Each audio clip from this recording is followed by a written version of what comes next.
Welcome to Gotham Academy is the first mini-series in Gotham Academy, published in October 2014, with another one coming this year and a crossover with the Lumberjanes having been published just in June.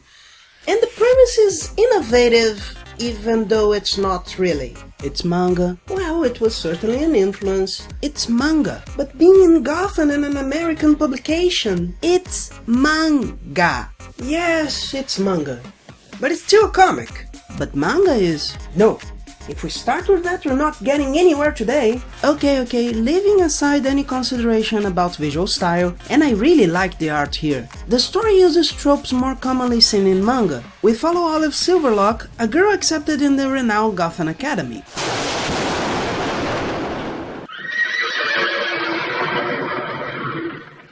Where she faces the troubles of teenagehood. I said it wasn't just manga. Despite dealing with confusing emotions occasionally, which is better done here than in most places, the focus is in a mystery, which is not in a classroom as the name in Portuguese would suggest, by the way. Mystery in the Classroom is the title only in Portuguese because no self-aware author would actually say, "Duh, I need to make perfectly clear that it's in a school because comic books are for kids who don't like reading and for adults who can't read real books." Duh. I love how they present the place. After a conversation with Dean Hammer, cousin to Argus Filch, father to Hammerhead and creator of Dynamite Headdy, we have 2 pages showing the storm falling over the academy, a lustrous tempest illuminating the dark of the night, while seeing the path that you make and well-lit activities inside the dark walls. In good serialized stories, the scenery gets so many details some people consider them characters in themselves. And this presentation is a great defense of this idea when you consider this school is in Gotham City, the place where everything goes wrong, but this is a functioning institution despite that. In her adventures, Olive Silverlock is followed by Maps, a kohai obsessed with RPG, and together they explore the school while many rumors about ghosts go around. In addition to them, we get a rival causing problems, presented kissing her boyfriend in the classroom. Oh, I have no idea where they could have gotten that from.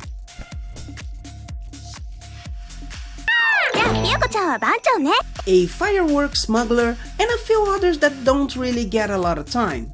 That, however, doesn't mean the development isn't great for them and for the scenario as a whole. And I sincerely think it's worth reading it before getting any more details, so...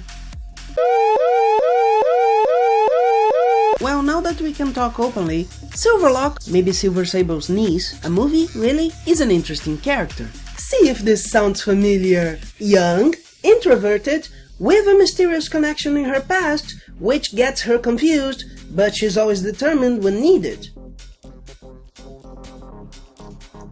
Yes, Olive Silverlock is basically a manga protagonist, in a school, of course. No, I'm not saying this is just a cliché. If nothing else, their use in Gotham is interesting by itself, at least more interesting than suddenly being in a school at the end of Teen Titans. Sorry. The first action scene is a good example. Maps leans on a wall with loose bricks and falls. Obviously, Olive reaches out, but Maps isn't close enough. While in a manga or anime you'd expect a miraculous rescue, and in a standard story you'd see that Gene Gold essence activating out of nowhere, here Olive leaves. Maps yells and, looking at her face, you really believe she's doubting Olive, especially because she was avoiding Maps till not long ago. Of course you don't believe she's going to give up, but her solution did surprise me.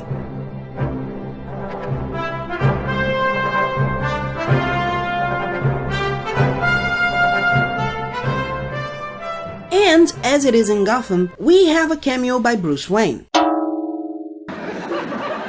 These are 2 great signs of quality in a story. First, your piece of media can't depend on the fame of others.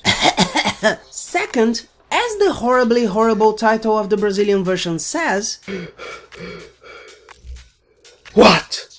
it is a mystery. In bad stories, that means everything is going to be about the mystery, which quickly becomes a stupid script. Stupid scripts are stories that only work if every person involved acts stupidly. And that kind of stuff happens in every kind of media. Here, on the other hand, we have a well-represented place and characters doing things that seem plausible in focus, a plot developing on the background, and some details for the attentive reader, like maps and olives not being caught thanks to the assembly going on, but...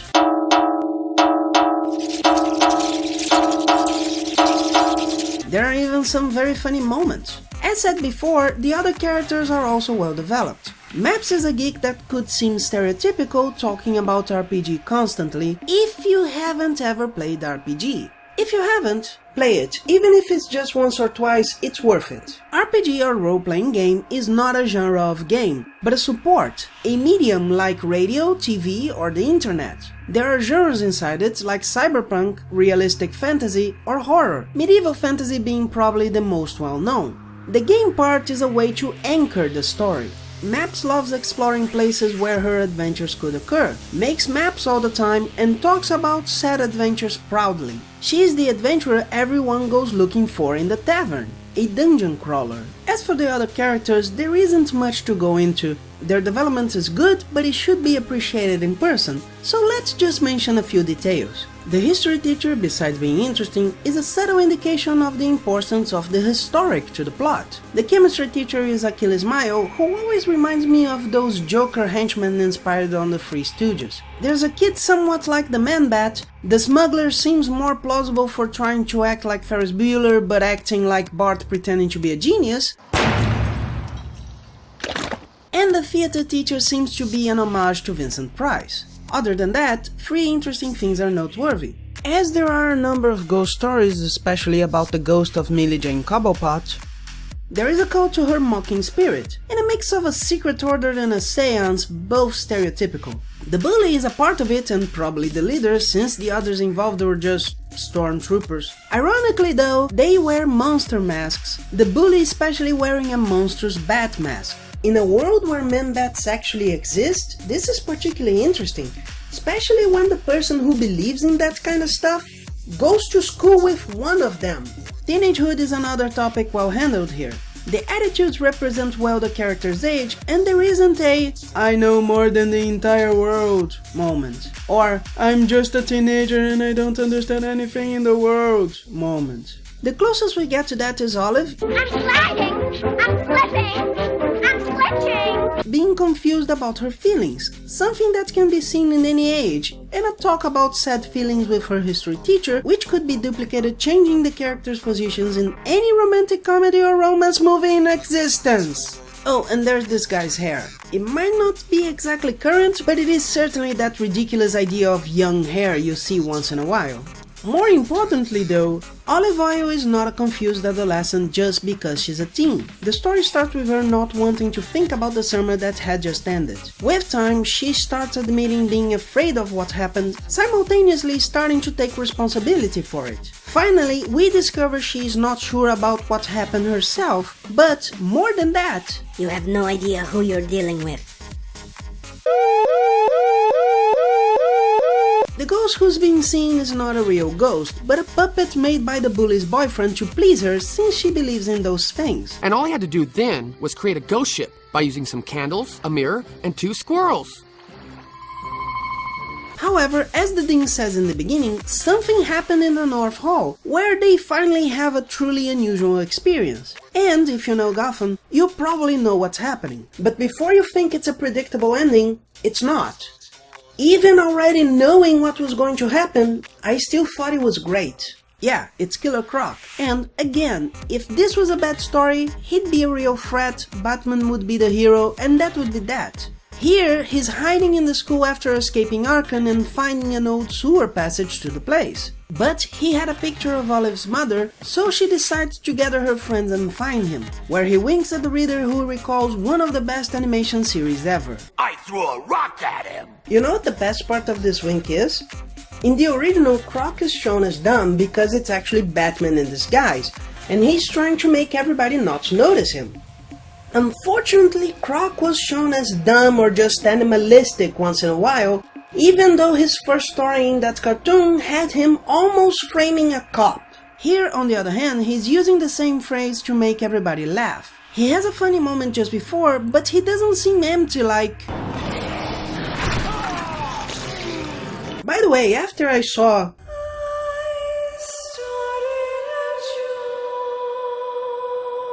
I went back and saw...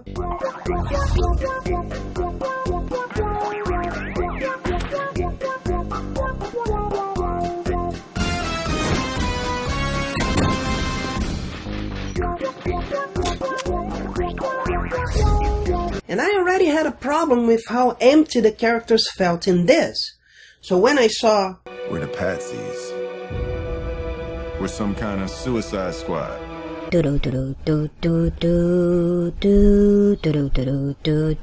But, more important than that, Silverlock, besides reminding me of Argent Necklaces, is the name of a villain known as Calamity. No, her name isn't Jane. Croc met her in Arkham, where she was kept medicated to not use her fire powers, and says that when she woke up from it, she would talk about her daughter, and he promised to check on Olive.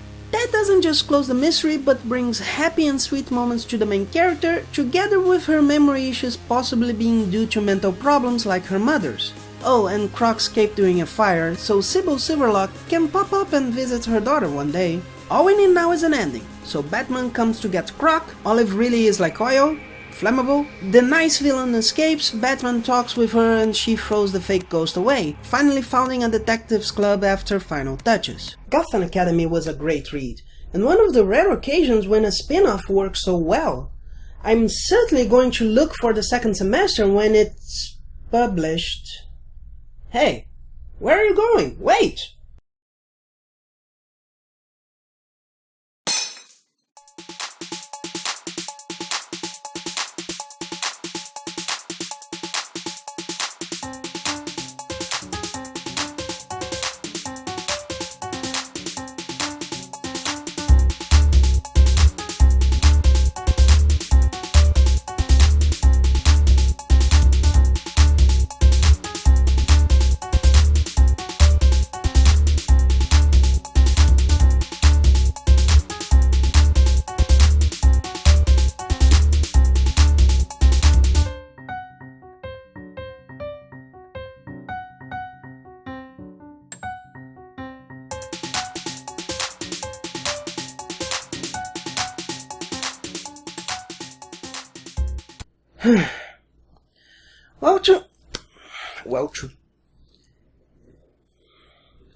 Train.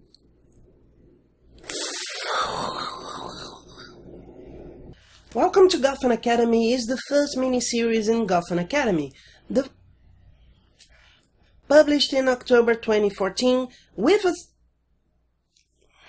Welcome to Gotham Academy is the first miniseries in a... Gotham Academy. Welcome to Gotham Academy is the first miniseries in the...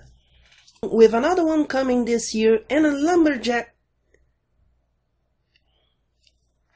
and a crossover with the Lumberjanes having been published just in the... why is my nose like that? Welcome to Gotham Academy is the first in Gotham Academy... If we start with that, we're not going to get out of here. Oh, I have no idea where they could have got that from. Damn it.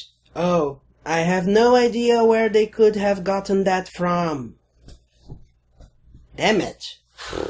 Oh, I have no idea where they could have gotten that from. Oh, I have no idea where they could have gotten that from. Young, introverted, with a mysterious... What?